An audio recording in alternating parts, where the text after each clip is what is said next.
Hello guys, പുതിയൊരു വീഡിയോയിലേക്ക് എല്ലാവർക്കും സ്വാഗതം. ഇന്ന് ഞാൻ നിങ്ങൾക്കൊരു ഫ്രൂട്ട് പരിചയപ്പെടുത്തി തരാം. ഇതാണ് കേട്ടോ ആ ഫ്രൂട്ട്.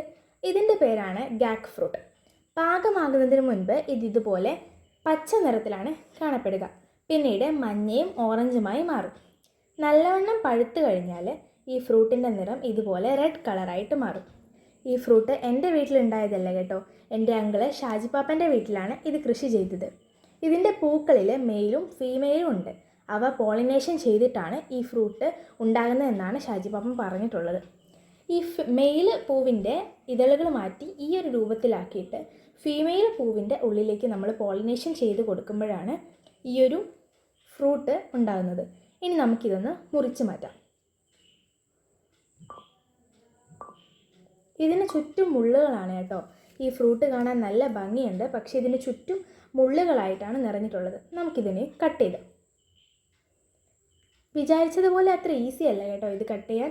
കുറച്ച് പാടുപെട്ടിട്ട് തന്നെയാണ് ഞങ്ങളിത് കട്ട് ചെയ്തെടുത്തത്. പക്ഷെ എങ്ങനെയായാലും ഞങ്ങളിത് കട്ട് ചെയ്തെടുത്തു കേട്ടോ അവസാനം. ഇത് നോക്കിയാൽ ഇതിൻ്റെ ഉള്ളിൽ മുഴുവൻ ചുവപ്പ് നിറമുള്ള വിത്തുകളുണ്ട്. നമുക്കിത് ഓരോന്നോരോന്നായിട്ട് പുറത്തെടുത്ത് വയ്ക്കാം.